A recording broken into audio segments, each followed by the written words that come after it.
ओम गणेशाय नमः। आप सभी का अमृत अंश में स्वागत है। आप सभी को करवा चौथ की बहुत बहुत शुभकामनाएं। आज मैं आपको करवा चौथ व्रत की कथा सुनाऊंगी। कृपया जो चैनल पर नए हैं सब्सक्राइब जरूर कर लें। करवा चौथ की कथा इस प्रकार है। महिलाओं के अखंड सौभाग्य का प्रतीक करवा चौथ व्रत की कथा कुछ इस प्रकार है। एक साहूकार के 7 लड़के और एक लड़की थी।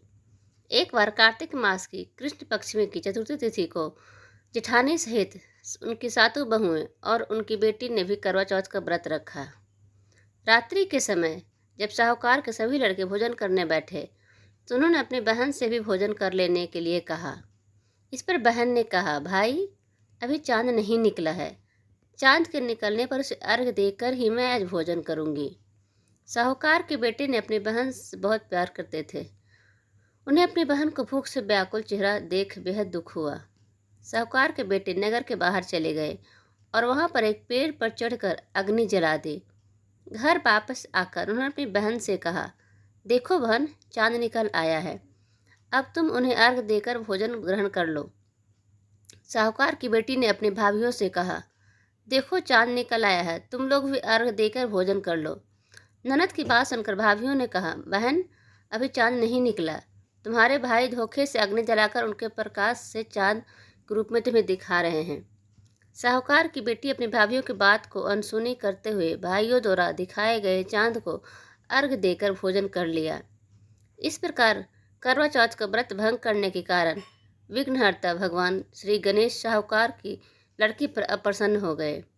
गणेश जी की अप्रसन्नता के कारण उस लड़की का पति बीमार पड़ गया और घर में बचा हुआ सारा पैसा धन उसकी बीमारी में लग गया। साहूकार की बेटी को जब अपने किए हुए दोषों को पता चला तो उसे बहुत पश्चाताप हुआ। उसने गणेश जी से क्षमा प्रार्थना की। फिर से विधि विधान पूर्वक चतुर्थी का व्रत शुरू किया। उसने उपस्थित सभी लोगों को श्रद्धा अनुसार आदर किया और तदुपरांत उनसे आशीर्वाद ग्रहण किया। इस प्रकार उस लड़की के श्रद्धा भक्ति को देखकर एक दंत भगवान गणेश जी उस पर प्रसन्न हो गए और उनके पति को जीवन दान प्रदान किया। उसे सभी प्रकार के रोगों से मुक्त करके धन संपत्ति और वैभव से युक्त कर दिया। कहते हैं इस प्रकार यदि कोई मनुष्य छल कपट अहंकार लोभ लालच को त्याग कर श्रद्धा और भक्तिभाव पूर्वक चतुर्थी का व्रत को पूर्ण करता है तो जीवन में सभी प्रकार के दुखों और क्लेशों से मुक्त होता है और सुखमय जीवन व्यतीत करता है। कार्तिक कृष्ण पक्ष की चतुर्थी को करवा चौथ कहते हैं।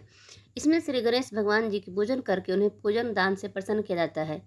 इसका विधान चैत्र की चतुर्थी में लिख दिया गया है, परंतु विशेषता यह है कि इसमें गेहूं का करवा करके भर के पूजन किया जाता है। आप सभी का बहुत बहुत धन्यवाद।